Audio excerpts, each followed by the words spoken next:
मेरा नाम पंडित दुर्गेश शास्त्री उज्जैन। आज हम जहाँ जिस स्थान पर बैठे हैं यह जगह महाकाल वन के नाम से प्रसिद्ध है। इस स्थान को ऋण मुक्तेश्वर महादेव के नाम से जाना जाता है। क्षिप्रा नदी के तट पर यह स्थान है और पुराणों में वर्णन है कि आप सभी ने भगवान राम के वंशज राजा हरिश्चंद्र का नाम सुना होगा। राजा हरिश्चंद्र जी का पूरा परिवार ऋण कर्ज मिटाने के चक्कर में उनका बिक चुका था और वो स्वयं काशी जी में चांडाल के घर पे जाकर के अपना कर्म कार्य कर रहे थे। उनका पूरा परिवार बिक चुका था।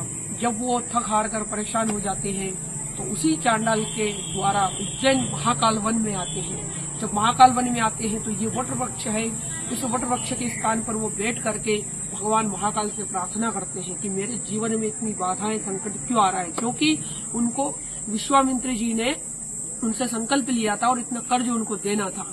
जो भेड़िया होता है उसके वजन के बराबर सोना देना था। वो समय पे सोना देना भी एक मतलब एक महत्वता की बात है।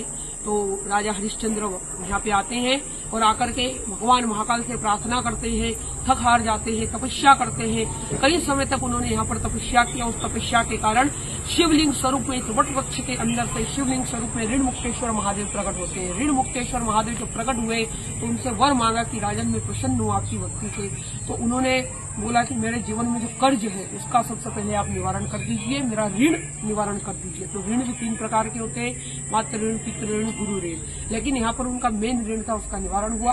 विश्वामित्र जी को बुलाया गया और उनको यहाँ पर जो भेड़िया होता उसके वजन के बराबर सोना दिया गया। कर्ज निवारण यहाँ पर हुआ। तभी से राजा हरिश्चंद्र ने भगवान से प्रार्थना करी तो स्वयं वो यहीं पर आज विराजमान है।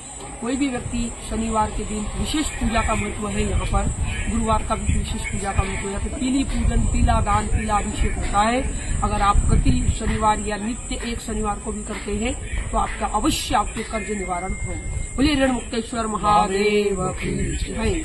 मेरे साथ में है वृंदावन के भागवताचार्य जी श्री आकाश कृष्ण शास्त्री जी। आज इनका मुझे सानिध्य मिला। जय श्री महाराज।